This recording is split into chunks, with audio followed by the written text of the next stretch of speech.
A igreja deveria ser o lugar do perdão. Mas Maria de Angola descobriu que, sob o altar, o diabo servia o vinho. Escondida nas sombras do confessionário com seu pano de chão, ela ouviu o que nenhum ouvido cristão deveria suportar. A sinhá e o padre não estavam rezando, estavam matando. Quando a última vela se apagou, a máscara de santidade caiu e o plano para eliminar o coronel foi revelado em detalhes cruéis. Prepare seu coração. Essa é a história de Maria de Angola, uma mulher que o mundo tentou silenciar, mas que fez do seu silêncio a sua maior arma. Você já sentiu aquele arrepio na nuca quando percebe que o ambiente ao seu redor não é o que parece? Imagine uma igreja colonial, daquelas com altares cobertos de ouro, onde o cheiro de incenso tenta, a todo custo, disfarçar o odor de mofo e de segredos antigos. Ali, entre os bancos de madeira pesada e as imagens de santos que parecem vigiar cada passo, vivia Maria. Para os senhores de engenho e para as damas da sociedade, Maria de Angola era apenas uma parte da mobília. Uma mulher negra, de mãos calejadas pelo trabalho pesado, que passava os dias de joelhos, não apenas rezando, mas esfregando o chão frio da paróquia. Mas Maria tinha um segredo. Um segredo que era sua proteção e sua fonte de poder. Todos acreditavam que ela era mouca. Coitada da Maria, diziam as beatas. O tempo e o cansaço levaram à audição dela. E Maria, com uma sabedoria que só quem sobreviveu à travessia do oceano e aos açoites da vida possui, alimentava essa mentira. Ela balançava a cabeça, sorria de forma simplória e continuava seu trabalho.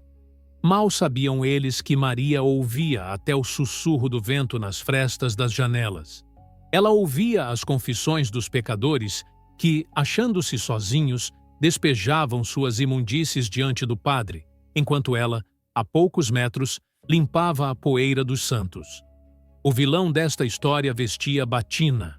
O padre Bento era um homem que falava de Deus com a boca, mas cujo coração batia pelo tilintar das moedas de ouro.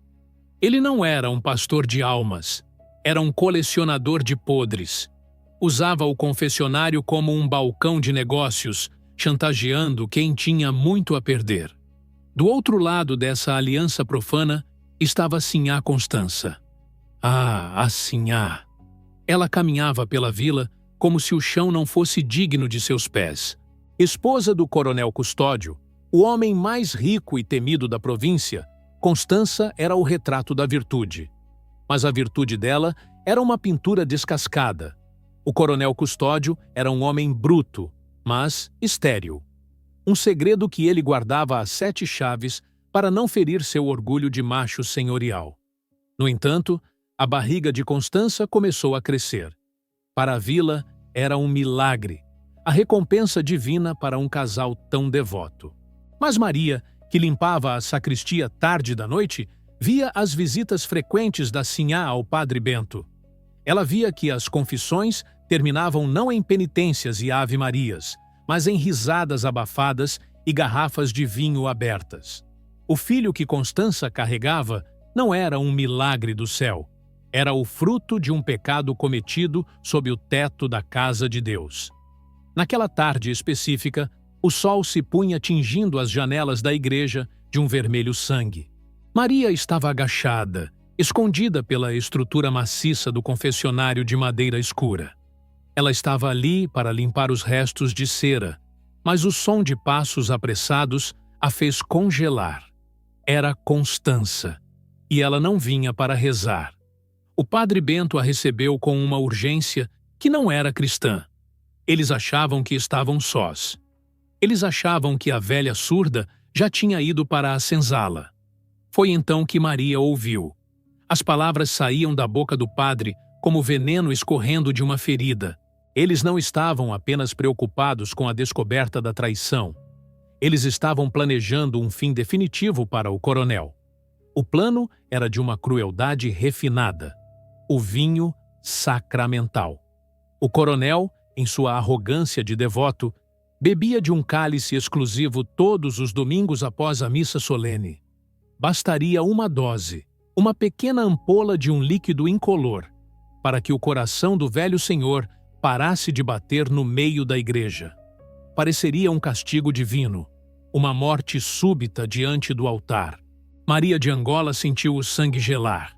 O pano de chão em suas mãos tremia, mas ela não emitiu um som. Ela percebeu naquele momento que a vida do homem mais poderoso da região estava nas mãos de uma mulher que ele nem sequer olhava nos olhos. O padre e a sinhá detalhavam como descartariam a prova, como o filho do milagre herdaria as terras e como Bento se tornaria o tutor das riquezas. A arrogância deles era tanta que nem se deram ao trabalho de olhar para trás do confessionário. Você consegue imaginar o peso desse segredo? Maria estava diante de um dilema que queimava sua alma. Se ela falasse, quem acreditaria em uma escravizada contra um padre e uma sinhá? Se ela se calasse, o sangue do coronel estaria em suas mãos. Mas Maria não era apenas uma observadora. Ela era uma sobrevivente. E sobreviventes sabem que a justiça, às vezes, precisa de um empurrãozinho silencioso. Ela esperou que os dois saíssem, seus passos ecoando no silêncio sepulcral da nave. E só então ela se levantou.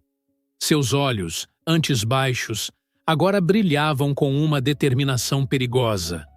O jogo tinha começado, e a peça mais importante do tabuleiro era aquela que todos julgavam ser apenas um peão. O silêncio que se seguiu à saída do padre Bento e de sinhá Constança era mais pesado que as pedras da fundação daquela igreja. Maria de Angola permanecia encolhida, com o peito subindo e descendo num ritmo frenético que ela tentava, a todo custo, controlar. O cheiro de incenso, que antes lhe trazia uma paz anestesiante, agora parecia sufocá-la, misturando-se ao odor acre da cera de abelha e ao rastro do perfume caro de Constança que ainda pairava no ar. Ela não era apenas uma testemunha, ela era agora a guardiã de uma sentença de morte. Você consegue sentir o peso que caiu sobre os ombros dessa mulher? Imagine estar no lugar de Maria. O que você faria se ouvisse um plano de assassinato e soubesse que, na hierarquia daquele mundo, a sua palavra valia menos que o pó que você limpava dos bancos? Comenta aqui embaixo. Você teria coragem de agir, sabendo que o preço do erro seria a sua própria vida? Ou o medo falaria mais alto, e você se manteria em silêncio? Maria fechou os olhos por um instante, e as vozes do padre e da sinhá ainda ecoavam em sua mente como batidas de um tambor de guerra. O vinho, Bento. Tem que ser no domingo, Constança dissera com uma frieza que não combinava com o ventre que carregava a vida. E o padre, aquele que deveria ser o guia espiritual da vila, respondeu com uma ganância que faria o próprio Judas tremer. O coronel terá o encontro que tanto busca com o Criador. E nós teremos a paz e a fortuna que ele nos nega em vida. A crueldade não estava apenas no ato de matar, mas na profanação do sagrado. Eles iam usar o sangue de Cristo para esconder o sangue do pecado. A rotina de Maria, que por anos foi o seu escudo, acabara de se estilhaçar. O incidente incitante não foi apenas ouvir o plano, mas perceber que a sua surdez seletiva a tinha colocado em uma encruzilhada mortal.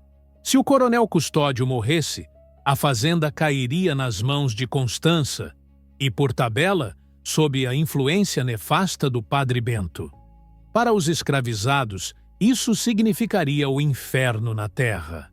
O coronel era bruto, sim, mas Bento era um sádico que usava a fé para chicotear a alma. Maria sentiu uma revolta que nasceu lá no fundo da sua ancestralidade, um grito abafado por gerações de silêncio. Ela olhou para as mãos, sujas da fuligem das velas, e tomou uma decisão. Ela não seria apenas a velha mouca que via a vida passar. Ela seria o braço invisível do destino. Mas como? Como uma mulher sem posses, sem voz e sem direitos poderia enfrentar a batina e o sobrenome? Ela esperou que a escuridão da noite se tornasse absoluta. Com a agilidade de quem conhece cada tábua que range naquela paróquia, Maria se arrastou até a sacristia. O coração batia tão forte que ela temia que os santos de gesso pudessem ouvi-lo. Ela começou a procurar. O padre Bento era um homem meticuloso, mas a arrogância é o ponto cego dos vilões. Ele acreditava tanto na sua impunidade que não se deu ao trabalho de esconder as provas de forma adequada. Atrás de um móvel pesado, onde se guardavam os paramentos litúrgicos, Maria encontrou o que procurava. Pequenas âmpolas de vidro, envoltas em um pedaço de pano escuro. Ela abriu uma delas e o cheiro era metálico, estranho, algo que não pertencia à natureza. Era o veneno. Naquele momento, a mão de Maria não tremeu. Ela não sentiu medo. Sentiu uma clareza que só os justos possuem. A coragem de Maria de Angola é o que nos faz acreditar que a justiça, às vezes, escolhe os caminhos mais improváveis para se manifestar. Se você está sentindo a tensão desse momento e torcendo para que ela consiga virar esse jogo, já deixa seu like. Isso ajuda a honrar a memória de tantas Marias que lutaram em silêncio contra a opressão. Maria pegou as ampolas e as escondeu nas dobras de sua saia pesada. Mas ela sabia que apenas tirar o veneno não seria o suficiente. Bento tinha acesso a mais. Ele desconfiaria se o frasco sumisse. Ela precisava de algo mais audacioso. Ela precisava trocar o conteúdo. Com uma paciência de quem tece uma rede de pesca, ela esvaziou o veneno em um buraco profundo no jardim da igreja, cobrindo-o com terra e pedras. Em seu lugar, ela preparou um suco denso de uvas silvestres, que colheu nos arredores da senzala, fervendo-o até que a cor e a consistência se assemelhassem ao vinho mais caro, mas sem uma gota de álcool ou morte. A ação secreta estava concluída.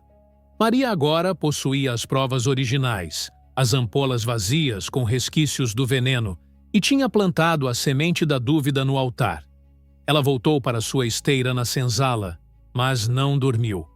Ela passou a noite olhando para o teto de palha, ouvindo o som dos grilos, sabendo que, a partir daquele momento, ela carregava o destino de todos naquela província.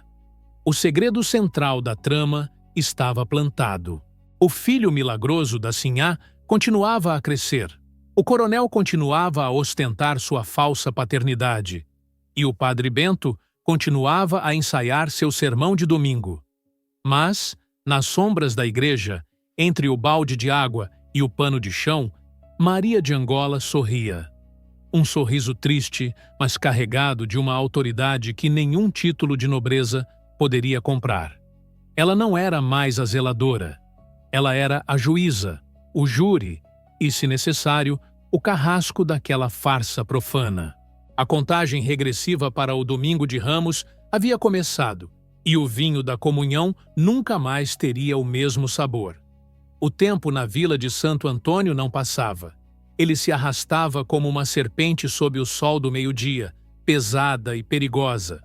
Semanas se transformaram em meses, e a barriga de Sinhá Constança crescia a olhos vistos, tornando-se o assunto principal de todas as rodas de conversa. Para o coronel Custódio, aquele ventre estufado era o troféu de sua virilidade tardia, a prova de que os santos finalmente haviam olhado para ele.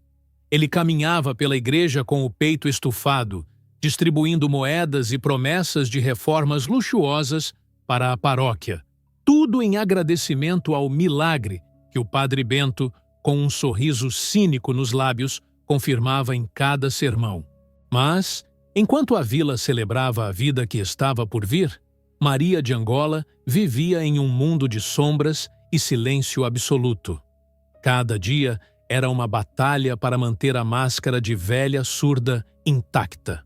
Você já teve que esconder algo tão grande que sentia que, se abrisse a boca, a verdade sairia em forma de grito? Era assim que Maria se sentia. Ela via o contraste obsceno entre a arrogância dos vilões e a esperança cega da vítima. O coronel, um homem que mandava e desmandava em vidas humanas, estava sendo conduzido ao matadouro como um cordeiro, e os carrascos vestiam seda e batina. O padre Bento, sentindo-se o senhor do destino, tornou-se ainda mais ousado. Ele já não se escondia tanto.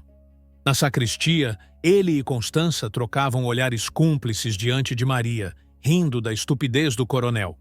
"Ele quer batizar o menino com água do Jordão?", dizia Constança entre risinhos, enquanto o padre acariciava a mão dela com uma luxúria que profanava o altar. Maria, de joelhos no chão, esfregava as pedras com uma força que fazia seus nós dos dedos ficarem brancos. Ela ouvia tudo. Ela registrava cada detalhe. A tensão era uma corda esticada ao limite. Maria carregava a ampola original de veneno, aquela que ela havia substituído, amarrada em um saquinho de pano escondido sob as inúmeras saias que usava. O vidro frio contra a sua coxa era um lembrete constante do perigo que corria. Se aquela ampola caísse, se o barulho do vidro batendo no chão ecoasse pela nave da igreja, sua vida terminaria ali mesmo, sob as botas do padre. Houve uma tarde, em particular, que o coração de Maria quase parou. O sol estava se pondo e a igreja estava mergulhada naquela luz alaranjada e melancólica. Maria estava limpando os castiçais de prata perto do altar quando o padre Bento entrou, vindo da casa paroquial.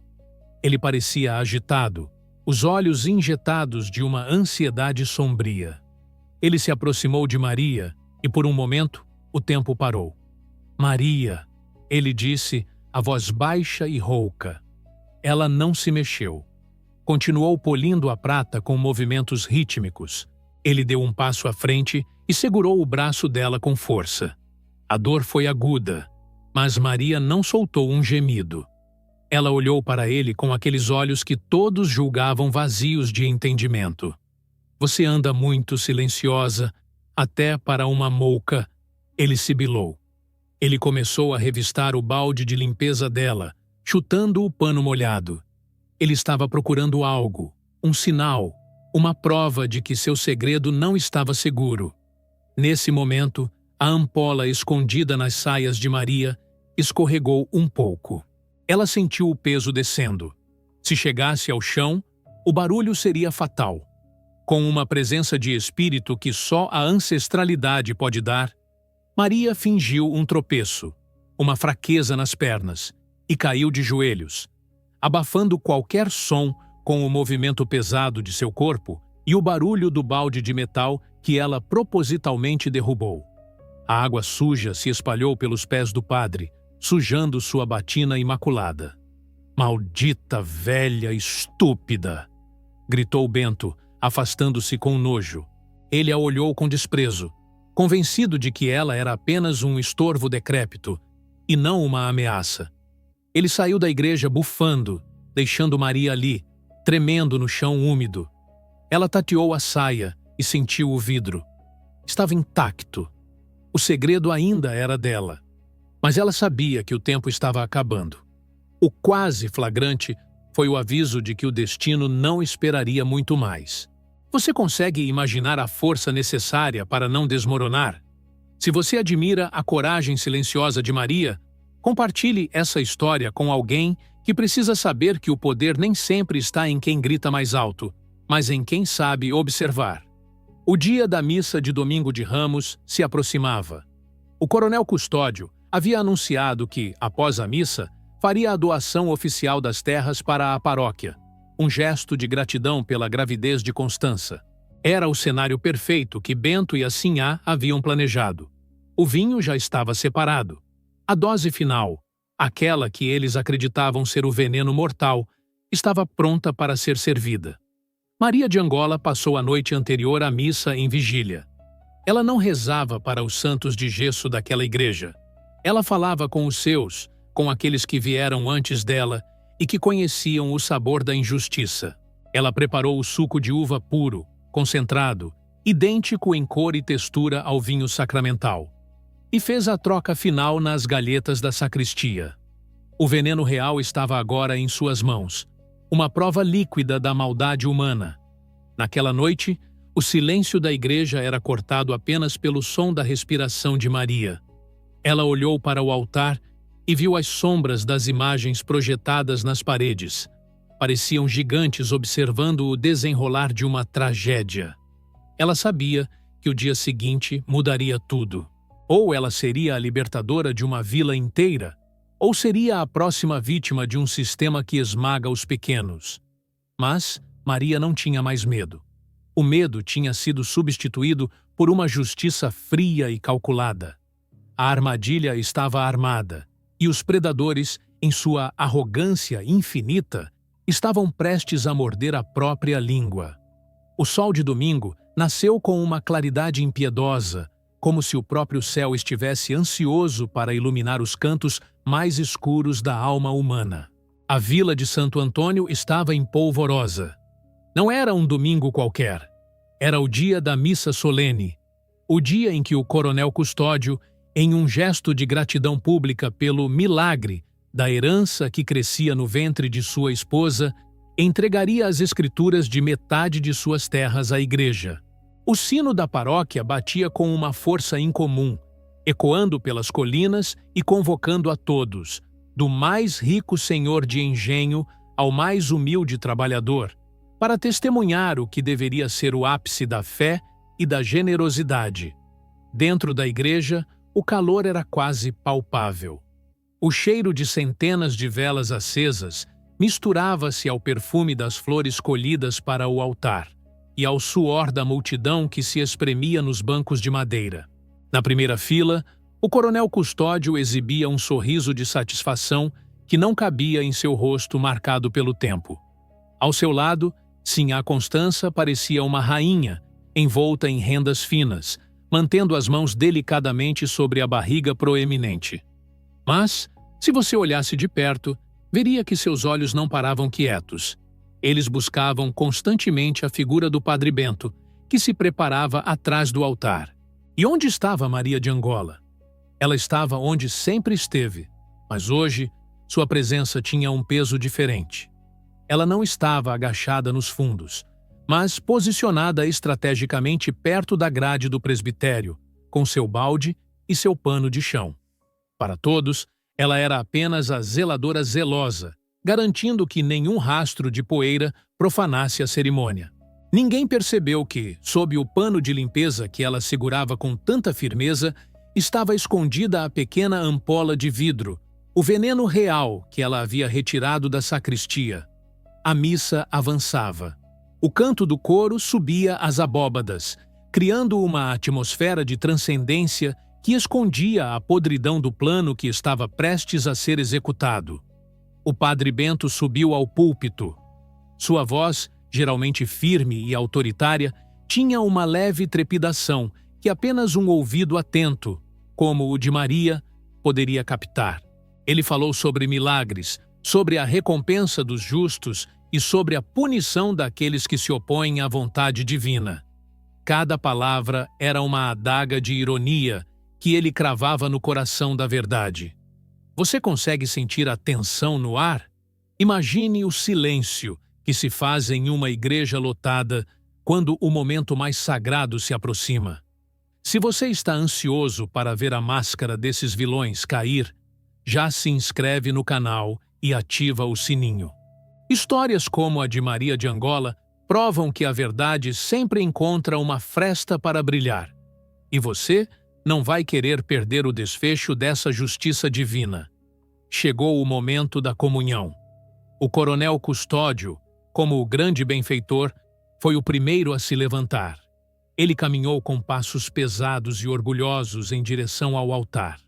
O Padre Bento, com as mãos visivelmente trêmulas, pegou o cálice de ouro. Dentro dele, o líquido vermelho brilhava sob a luz das velas. Bento sabia que, de acordo com o plano, aquele vinho continha a morte.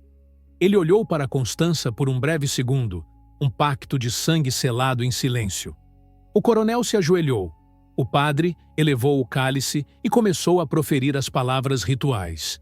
O sangue de Cristo. Pare! Profanação! O grito rasgou o silêncio da igreja como um trovão em dia de sol. A multidão congelou. O coronel olhou para trás, confuso. O padre Bento empalideceu instantaneamente, o cálice balançando perigosamente em suas mãos. Todos os olhos se voltaram para a origem da voz. Lá estava Maria de Angola, de pé, ereta, com uma dignidade que ninguém jamais imaginou que ela possuísse. A Mouca falou? Sussurrou uma beata na terceira fila. O choque foi geral. A mulher que todos ignoravam, que todos julgavam incapaz de ouvir ou falar, estava ali, desafiando a autoridade máxima da vila no momento mais sagrado da liturgia. Maria deu um passo à frente, entrando no espaço reservado ao clero. Sua voz não era de uma escravizada submissa, era a voz de uma juíza. Este vinho não é o sangue de Cristo, coronel. Este vinho é o veneno da traição. Ela declarou, apontando o dedo para o padre Bento. O burburinho começou a crescer como uma onda. O coronel Custódio se levantou, a confusão dando lugar a uma raiva latente. O que você está dizendo, mulher? Você enlouqueceu? Eu não enlouqueci, meu senhor, respondeu Maria, mantendo o olhar fixo no padre, que parecia estar prestes a desmaiar. Eu ouvi tudo. Ouvi cada palavra dita no confessionário, onde o padre e a sinhá planejaram a sua morte. Ouvi como eles riram da sua confiança. Ouvi como este filho que ela carrega não é seu, mas fruto do pecado entre o homem da batina e a mulher que o Senhor chama de esposa. O silêncio que se seguiu foi absoluto, quebrado apenas pelo som da respiração ofegante de Constança, que se levantou, tentando manter a pose, mas com o rosto transfigurado pelo terror. É mentira! Ela é uma escrava fugitiva da razão. Padre, faça alguma coisa. Bento tentou recuperar a voz. Isso é um sacrilégio. Saia daqui, mulher maldita. Guardas, levem essa infeliz para o tronco. Mas Maria não se moveu. Se o vinho é sagrado, padre, se ele é realmente o sangue de Cristo que cura e salva, então beba o Senhor primeiro. Beba para abençoar a colheita e a vida que está por vir. Se não há veneno, por que treme? O desafio foi lançado como uma luva no rosto do vilão. O coronel Custódio, cujos olhos agora brilhavam com a desconfiança de um homem que começa a ligar os pontos, olhou para o padre e depois para o cálice. Beba, Bento. Mostre que a negra está mentindo. O padre Bento olhou para o vinho. Ele sabia que Maria tinha trocado o conteúdo, ou pelo menos achava que ela poderia ter feito algo. Mas a dúvida era uma tortura. E se ela não tivesse trocado? E se o veneno que ele mesmo preparou estivesse ali? O medo da morte física lutava contra o medo da exposição total. Ele recuou um passo, o cálice batendo contra o peito. Beba! Rugiu o coronel, sua voz ecoando pelas paredes da igreja como o julgamento final. Nesse momento, Maria de Angola estendeu a mão e abriu o pano de limpeza. Ela revelou a ampola original, aquela que continha o veneno real que ela havia confiscado. O senhor quer a prova? Aqui está o que o padre Bento escondeu na sacristia. E aqui? Ela disse, pegando o cálice das mãos trêmulas do padre antes que ele pudesse reagir. Está a prova da covardia. Maria jogou o conteúdo do cálice no chão de mármore branco. O líquido vermelho se espalhou e ela, com um movimento rápido, quebrou a ampola de veneno por cima da mancha. Uma reação química estranha aconteceu. O cheiro acre e metálico subiu instantaneamente, fazendo os que estavam perto tossirem. Vejam! O vinho de Deus não cheira à morte. O pecado de vocês, sim. O choque no rosto de Sinhá Constança foi a confirmação final. Ela desabou no banco, cobrindo o rosto com as mãos, enquanto o coronel Custódio, em um acesso de fúria contida, caminhou até ela e arrancou o colar de pérolas de seu pescoço. A catarse era completa. O vilão estava desmascarado, a cúmplice estava em ruínas, e a justiça, servida pelas mãos daquela que ninguém via, brilhava mais que o ouro do altar. Você consegue imaginar a força desse momento? A verdade sendo vomitada no lugar onde as mentiras eram santificadas. Se essa reviravolta fez seu coração disparar, deixa um comentário com a palavra justiça. Vamos mostrar que a coragem de Maria de Angola ainda ecoa nos dias de hoje. O padre Bento tentou fugir pela lateral da sacristia, mas a multidão, agora enfurecida pela profanação de sua fé e pela tentativa de assassinato de seu líder, bloqueou a passagem. O coronel Custódio olhou para Maria de Angola. Pela primeira vez em décadas, ele a viu de verdade. Viu a inteligência, a coragem e a lealdade que ele nunca soube valorizar. O destino de todos naquela igreja havia sido selado por um pano de chão e um par de ouvidos que todos julgavam inúteis. A missa de domingo terminou não com uma doação de terras, mas com a queda de um império de mentiras. As portas da igreja, que antes se abriram para uma celebração de glória e mentiras, agora pareciam vomitar a verdade para as ruas de pedra da vila. O caos que se seguiu à revelação de Maria de Angola não foi apenas um escândalo passageiro. Foi um terremoto que derrubou as estruturas de poder daquela região. O padre Bento, o homem que usava a palavra de Deus como escudo para sua ganância, sentiu na pele o peso da fúria daqueles que ele enganou. Ele foi arrastado para fora do altar, não pelos soldados, mas pelas mãos do povo que, momentos antes, beijava sua mão em busca de bênção. As pedras que começaram a voar em sua direção não eram apenas rochas, eram os pedaços da fé que ele havia estilhaçado. Ele foi expulso da vila sob uma chuva de insultos e hematomas, desaparecendo na poeira da estrada.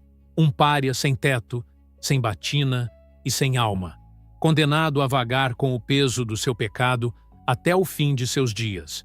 E quanto a Sinhá Constança? O destino dela foi uma prisão de silêncio, mas bem diferente daquela que Maria viveu. O coronel Custódio, um homem cuja honra era seu bem mais precioso, não permitiu que ela ficasse um minuto a mais sob o seu teto. O filho do milagre tornou-se a prova viva da sua desonra.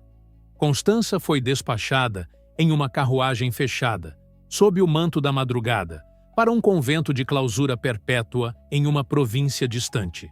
Lá, entre paredes frias e orações que nunca pareciam chegar ao céu, ela passou o resto de sua vida. O luxo das sedas foi trocado pelo áspero tecido do hábito, e as risadas cínicas que ela compartilhava com Bento foram substituídas pelo eco de seus próprios arrependimentos. Ela, que tanto desprezava o silêncio de Maria, terminou seus dias mergulhada em um silêncio que a consumia por dentro. Mas agora, olhe para Maria de Angola. Você consegue imaginar a sensação daquela primeira respiração profunda, sabendo que não precisava mais fingir? O coronel Custódio, após o choque inicial, fez algo que ninguém esperava. Ele chamou Maria ao seu escritório, o lugar onde tantas ordens cruéis haviam sido dadas no passado. Mas, desta vez, não havia chicote, não havia gritos. Havia um documento sobre a mesa de Jacarandá. Com a mão trêmula, o homem mais poderoso da região assinou a carta de alforria de Maria. Ele não estava apenas dando a ela a liberdade legal, ele estava reconhecendo que ela era a única pessoa em todo o seu império em quem ele podia realmente confiar. Maria de Angola não foi embora. Ela não precisava mais fugir. Ela recebeu as chaves da fazenda e foi nomeada a governanta oficial. Ela passou a andar pela Casa Grande não mais com o balde e o pano de chão, mas com o tilintar das chaves na cintura, um som que anunciava que a justiça finalmente tinha uma dona. O coronel, envelhecido e amargurado pela traição, passou a depender de Maria para tudo, não apenas para cuidar da casa, mas para aconselhar sua alma. Ela se tornou a conselheira invisível, a mulher que, através do seu silêncio, aprendeu a ler os homens melhor do que eles mesmos. Você entende a força dessa lição? Maria de Angola nos ensina que a posição que o mundo nos dá não define quem somos. Eles a chamavam de escravizada, de surda, de insignificante. Mas ela era a guardiã da verdade. Ela usou a invisibilidade que a opressão lhe impôs para construir a sua própria libertação. O silêncio dela não era fraqueza, era estratégia. A paciência dela não era submissão, era a espera pelo momento exato em que a justiça divina e a humana se encontrariam. Imagine a sensação de Maria ao segurar aquele papel de liberdade. Se você acredita que a verdade, por mais que demore, sempre encontra um caminho para aparecer, deixe seu amém ou seu assim seja nos comentários. Histórias como a de Maria de Angola são faróis para todos nós, que às vezes nos sentimos pequenos diante das injustiças do mundo. Essa história de coragem e redenção é um lembrete de que ninguém é verdadeiramente invisível. O destino tem uma forma poética de colocar cada um em seu lugar. O padre que queria matar morreu para o mundo. A sinhá que queria o poder perdeu a própria identidade. E a mulher que todos ignoravam tornou-se a senhora do seu próprio destino e da casa de quem a oprimia. Se essa jornada de Maria de Angola tocou o seu coração e te fez acreditar que a justiça é possível, honre essa memória deixando seu like e compartilhando este vídeo. Alguém que você conhece pode estar precisando ouvir que o silêncio de hoje pode ser a vitória de amanhã. Inscreva-se para mais crônicas de coragem e dramas que a história tentou apagar, mas que nós, aqui, fazemos questão de manter vivos. Maria de Angola partiu anos depois, cercada de respeito e lendas. Dizem que, até hoje, nos corredores daquela velha fazenda, ainda se pode ouvir o tilintar de chaves e o som suave de um pano de chão, lembrando a todos que as paredes têm ouvidos e a justiça, a justiça tem uma memória impecável. Que a força de Maria esteja com você. Até a próxima história.